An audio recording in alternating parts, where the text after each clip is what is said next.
અખિલ કચ્છ સુન્ની મુસ્લિમ હિતરક્ષક સમિતિ દ્વારા મામલતદાર કચેરીએ આવેદનપત્ર અપાયું। માંડવી વહીવટી તંત્ર દ્વારા મસ્કા તેમજ ગુંદિયારી સીમમાં દરગાહની આજુબાજુના દબાણો દૂર કરવા તંત્રએ કમર કસી હતી। જે અનુસંધાને સુન્ની મુસ્લિમ હિતરક્ષક સમિતિના નેજા હેઠળ માંડવી મામલતદાર કચેરીએ આવેદનપત્ર આપી આક્રોશ સાથે રજૂઆત કરાઈ હતી।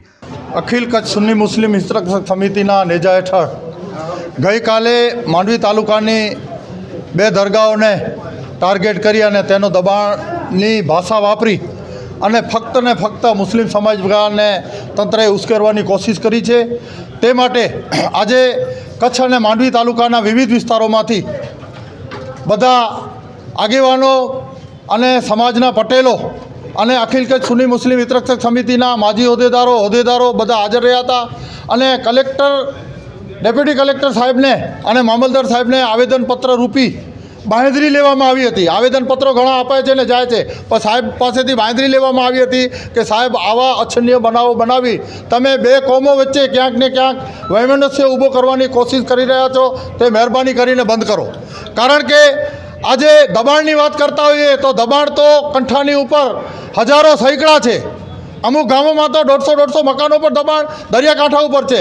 તો ફક્ત મુસ્લિમ સમાજને ટાર્ગેટ બનાવવાનો કારણ માટેની અમે જે સાહેબ કને માંગણી રાખી હતી અને હવે બાંહેધરી લીધી છે અને એક લિસ્ટ આપ્યું છે કે સાહેબ જો તમે દબાણ તોડવા જ જતા હો તો આ લિસ્ટનું શું, લિસ્ટની અંદર હોટલો અમુક દબાણો જે છે એના લિસ્ટો આપેલા છે અને લિસ્ટનો નિરાકરણ કરવા માટેની પણ અમે ડેપ્યુટી કલેક્ટર સાહેબ અને મામલતદાર સાહેબ પાસે બાંહેધરી માંગી છે। તેમણે બાંહેધરી આપી છે કે હવે આવું કોઈ અછન્ય બનાવ બનશે નહીં, પણ જો બનાવવાની કોશિશ થશે તો અમે પણ એમને ચીમકી આપી છે।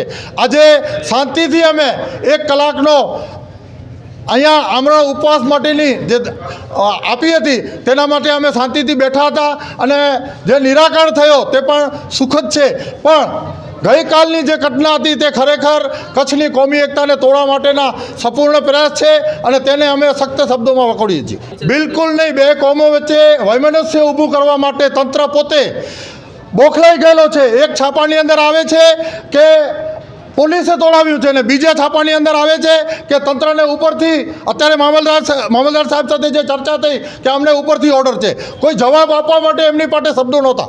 બિલકુલ નહીં, ખાલી એક નાની નોટિસ આપી અને સીધા સમજી લો ને મોટી મશીનરીઓ લઈ અને મોટા તંત્રના કાફલાઓ અને પોલીસના કાફલાઓ લઈ મુસ્લિમ સમાજને ડરાવી ધમકાવી અને પાડવામાં આવેલું છે। અને બીજું કે એ જ યુસુફ શાહની દરગાહ ઉપર એક બાજુ સરકાર 10 લાખનો પુલ બનાવવા માટેની ગ્રાન્ટ ફાળવતો હોય, બગીચો બનાવવા માટેના મસ્કા ગ્રામ પંચાયત પૈસા ફાળવતી હોય, ગ્રાન્ટ ફાળવતી હોય અને બીજી બાજુ તોડવામાં આવે, એ ખરેખર બે કોમોને ઉશ્કેરી કરવા માટેનો જ એક પ્રશ્ન છે અને તે ખરેખર નિંદનીય છે।